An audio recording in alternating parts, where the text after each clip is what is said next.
Good morning, everybody. Hello, Isaac. Hello, Misty. How are you? I'm hungry. I see what you did there. We've been locked in the studio. Say, I'm alive! I'm alive.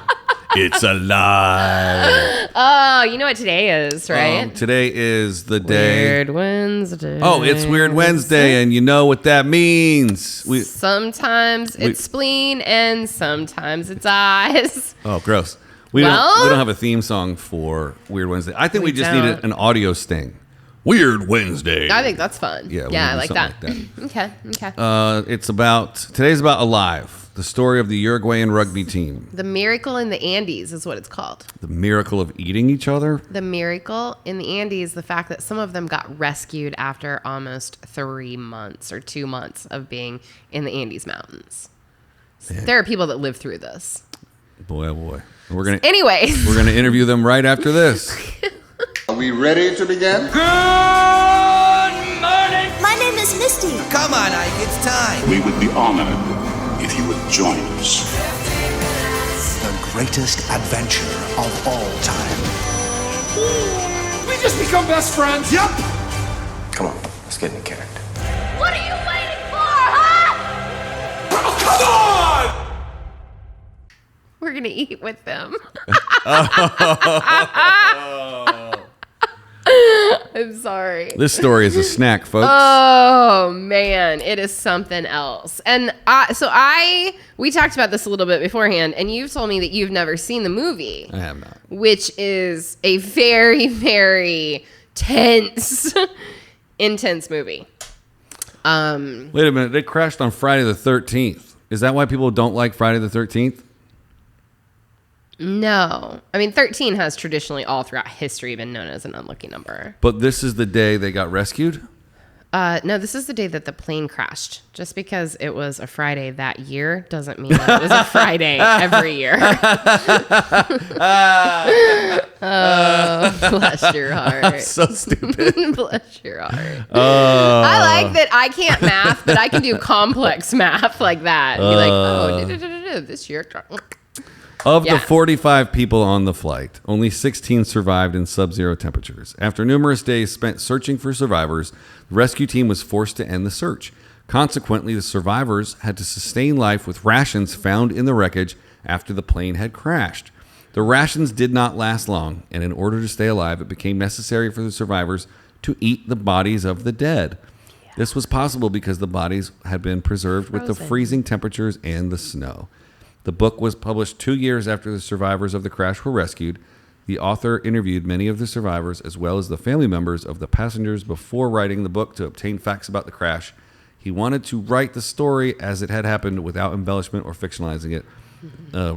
This just goes on and on and on. So it was a rugby team from Uruguay. Mm-hmm. Well, it was a rugby team that was on a trip from Uruguay to attend a match in Chile. So that's why they flew over the Andes. I've flown this route before. It's bumpy. Which is creepy and weird. However, they didn't fly a commercial plane. They flew in a small plane. And it was the team as well as the coaches. And there was also a 19-year-old medical student accompanying them. They hit severe turbulence, and the pilot made a mistake and began descending while they were still over the mountains. That'll do it. So it was that whole snow blind thing, confusion. Within a few seconds, the plane smashed into the snow-capped peaks in the Andes Mountains. Which are located right around here. Show them. In this little stretch. Mm-hmm. But there's some pretty sweet mountains up here, too, but they're not part of the Andes. Show where Uruguay is. Okay.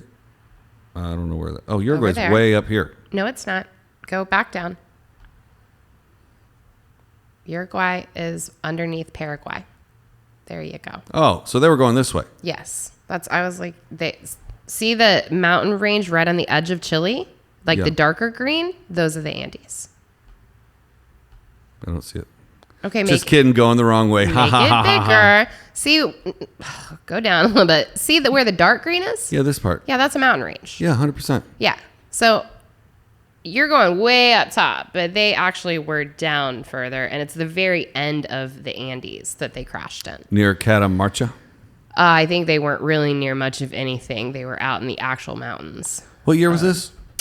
1972. Yeah, they didn't have the same GPS we have now. No. So the medical student was one of the guys that survived. And he's done a lot of press after that because he was actually one of those people that didn't actually have to be on that plane. You know, he was not a part of the rugby team. He was asked to come as like a sports trainer. Wow. In case there were any injuries when they were playing. And it was a very last minute, like, yeah, you know what? I'll come with you guys for the weekend. Sure. Yeah, no big deal. Yeah, no big deal. Did he survive? Just said he survived. Did a lot of press afterwards. And that's the whole point of why he did all of it. Did he write the book? He did not. Oh. So yeah, over the first few days, there were several passengers who lived through it that died from exposure and they were injured, and they died from their injuries afterwards. There was a night while they were stuck there that an avalanche happened. So they have survived a plane crash. They are living in the fuselage with dead people. And an avalanche comes and crashes over the fuselage and swept another 8 people out to their deaths. Oh my God. Yeah. Those people could have been tasty buckets of chicken. Oh, they were later. Well, if they swept them out in an avalanche, you're not going to go down there and find them. They're gone. Oh, they went out and they brought things back into the fuselage that were buried in the ice. Are you calling they it a fuselage? Isn't that what it's called? I'm going to do the how to pronounce. Okay. But I have 7 surprising... What's it called? Fuselage. Oh, I thought it was a fuselage. My whole life, I've thought it was a fuselage. Wow, I was today years old. Ready? Fuselage. Fuselage. Fuselage. I am never going to say that right my whole life. Here's it slow. Fuselage. How do you spell it? Like fuse and laser. I literally thought it was F-U-E-L, like fuel. Fuselage. Fuselage. Wow. Fuselage. I'm so awed by this right now. This feeling that you're having right now. I'm like, wow. I want you to remember this feeling. I have this feeling twice an episode. When I'm like, minimalism. Oh my goodness. I don't think I've ever seen it actually like spelled out. So in my head, I just, yeah. Huh. Anyways. So I have 7 facts about cannibalism. Okay. Humans are hardwired against cannibalism, but not always. There's a good biological reason why cannibalism is taboo in virtually every culture. Eating other humans can make you sick. Specifically, eating the brain of another human can cause kuru, a brain disease that's similar to mad cow disease. Kuru occurs because our brains contain prions that transmit the disease, sometimes begin with trembling and end in death. There is an episode of Armchair Expert Dark and Dangerous that has David Farrier on it, who's our very favorite, studies things that are dark and weird. And he goes into interviews that he did with a man that was cannibal and goes into the exact disease it is that you get from eating someone else's brain and how the physical manifestations of it and what happens. Yeah. And it sounds fucking terrible. Don't eat people. Well, there's prions. There's prions in everything that we eat, but our prions don't mix well with other people's prions, right? Yes, so you can get prions from a deer, but don't eat the brains. No. You're not really generally supposed to eat anybody's brains. Except for in the Mexican culture, it's very popular to eat cow brains. Menudo. Isn't that menudo? No. No. What is it called? It's called something. It's like a delicacy in Mexico. Menudo's the other part. Oh, it's the balls. Nope. Okay. The peen? No. Stop guessing and Google it. Animals are hardwired against cannibalism as well, but not always. Oh, explain that one. A few years ago, Natalie Angier of the New York Times chronicled the tales of the cane toad, redback spider, and other animals that eat their own species. The cane toad, for instance, actually prefers cane toad eggs to other options. How can that possibly be a good idea? Here's Angier. Researchers propose 3 motives. The practice speeds up maturation. Here we are with the pronunciation with Misty and Ike. It eliminates future rivals who, given a mother toad's reproductive cycle, stop trying to read so fast, are almost certainly unrelated to you, and it means exploiting an abundant resource that others find toxic, but to you are immune. These evolutionary imperatives extend to a wide range of organisms, including occasional cannibalistic from animals like the sloth bear. As Mary Bates described in Wired, it's not unknown for sloth bears to eat members of their own family, possibly because they're under stress. Cabiza is what it's called. Cow brains. In Mexico, it's a popular Mexican taco filling, and it's also called sesos. I'm going to have to remember that. Don't eat the brains. Well, I've got to remember the Mexican word. Oh, so that you don't eat it. I'm like, let me get those cabizo tacos. And they're like, brains for everybody. So the thing that I found super interesting about the Alive movie when I was watching it is how they survived. Because they were there for almost 2 months. Yeah, so we're talking about cannibalism. Yeah. So aside from what they ate, how they survived the elements, they made blankets out of the plane seats. So you know how the plane seats are covered in leather? Mm-hmm. They ripped the leather off the plane seats and found ways to stitch it together so that they didn't just have normal fabric blankets. They had leather-ish type blankets to protect them from the elements. So it was an extra heavy layer instead. I wonder what they burned. Everything. For fire. Everything. Everything that was left that they could until they were rescued. They used aluminum from the plane and set up a way to melt the snow so that they would have something to drink. Yeah. And then, of course, they couldn't really find food. So back to your facts. Well, the last cannibalism, I have 2 more cannibalism facts. This is going into the Donner Party, who has also had a similar situation. Yes. When most people think of cannibalism in America, they probably think of the Donner Party, the famous travelers who resorted to the practice when they were stuck in the snowy Sierra Nevada mountains while traveling in west in 1846. What's surprising, however, is contemporary accounts of the trip focus less on the lurid accounts of cannibalism and more on the breadth of hardship that the party endured. As the Donner Party historian, blah, blah, blah, who cares? Out of more than 300 newspaper articles about the Donner Party published in 1847, the most common headline is the variation of "From California." This is not anything to do with cannibalism. What are we doing here, folks?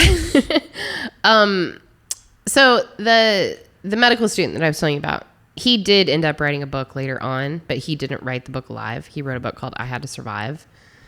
And this is one of the things he talks about cannibalism. This is an exact quote from him. You had to eat these dead bodies, and that was it. The decision to accept it intellectually is only one step, though. The next step is to actually have to do it. So he talks about at length in a few chapters how you mentally have to get past the fact that you're eating people that you know, or that you were on a plane with, or that they are actual humans. And then you have to physically get to the next step, which is figuring out what to eat and how to extract that properly. And well, I'm so glad that you asked. I was teeing it up because I was sure you probably had something. PBS has a article here, pbs.org. If you had to eat a human body, which part should you pick first? And it has a picture of a hand in a French loaf. I'm going to call that a hand sandwich. Okay. Oh, wow. Now so good. We've oh man, what's going on? So good. We've resorted to teaching people how to eat humans. This is a cannibalism 101 here. But if you had to eat human flesh, where would you start? That seems like a disturbing question for westernized thought. Sure, but cannibalism occupies a consistent position in the evolution of human behavior. With 650 muscles and 206 bones in an adult, There are more than enough options on the menu. Some may carry tons of dietary value, while others are poor pickings. A new study published Thursday in Scientific Reports dissects the nutritional and caloric value of human body parts. What a droll field of study, you say. Sure. Why do people write like this? Sure, unless you're an archaeologist or an anthropologist studying Neanderthals, native groups in Papua New Guinea, or any other number of hominid communities that have participated in cannibalism over the last 800,000 years or so. Just get to the good part, he says. Great, here we go. So if you want to go true paleo by adding a little human to your diet, you should start with a person's fat pads, which carry the most nutritional value on average, approximately 50,000 calories. Those fat deposits are located all over the body. So if you want to reduce the prep time, try the skeleton, 25,000 calories, the thigh muscles, 13,000 calories, or the skin, 10,000 calories. Okay. I'm going butts first off every time. I'm going butts. I'm sure you are. Wouldn't you? Of course you are. What would You're going to go butts and boobs. Like, boobs are nothing but fat. Yeah. That's literally what they're made out of. Those are the tasty bits. Sure. What would I eat first? Yeah, what would be your first thing? I think I would go with a thigh. Okay. I think it would be like, in my head, it's the closest thing that I could go. It's like a turkey leg or a chicken thigh. But the butt is part of that. The butt is in the back. The thigh is on the side. This is your thigh down here. I know what thighs are. This is your butt. Your butt's connected to your thighs. The butt bone's connected to the thigh bone. Yeah. Yeah, no, I would go right here. This exact spot right there. Like I said, it's the closest thing in my head that I could go, that is like chicken thigh. I don't have a valid argument as to why that's a bad idea. So okay, so before we literally turn this video into this is how to cannibal, we're at 16 minutes. Okay. So I'm going to wrap it up with this. Oh, you got a picture? I do have a picture. Whoa. This was taken as they were stuck there. That guy in the back's eating a... No, he's not. Now, here's the thing that I really liked a lot about this. Okay. The way that they were able to logic this out... Basically, he said all of them struggled with the idea of eating human flesh. It was like when it actually came down to sticking it in their mouth even, they couldn't get their mouths to open because you're just so miserable and realizing that, and you're just really sad because you know you have to do this. Mm. And so it would seem like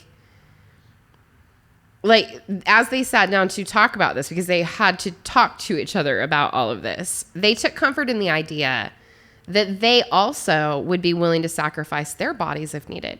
Yeah. So they all made a pact with each other. If I die tomorrow, I want you to use my body, make my body of service, and to nourish you. So they all made the pact that if they were the next to go, please eat me.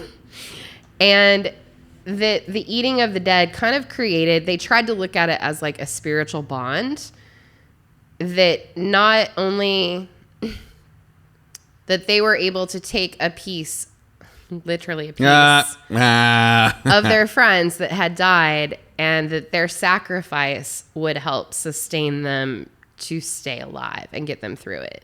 What if there was one dude that just really enjoyed it more than everybody else? You know what? Like Larry's over there like, hey, you're going to finish that? It's the way, like, I mean, it's what you talked about, how most people's brains are hardwired to not. Mm-hmm. But some people are crazy. No, some people just have something different. Their wiring is different. And there's a good chance that one of them didn't think it was quite as awful as the rest of them. That was like, you know what? I'm not morally bothered by this. I think I could totally do it. I would struggle a lot. I think so this is how, can do a lot for you, though. Hunger can make you change. Trust me, I'm hangry. Yeah. So this is how the guy put it. The decision to eat their bodies gave spiritual sustenance as well as physical nourishment. I feel that I shared a piece of my friends, not only materially, but spiritually, because their will to live was transmitted to us through their flesh. Yep. So they took it in a very spiritual way and tried to turn it into something that looked a little different. So that's how we will end Cannibalism 101. All right, folks, stay tuned tomorrow for presidential assassinations. Weird Wednesdays are fun. They are weird. Man. You never know what you're going to get around here, You folks. sure don't. Thigh bone. All right. All right. I don't have a funny quip to end this one. We're just gonna Nom nom nom. since it's not Friday. We'll eat you tomorrow. Oh.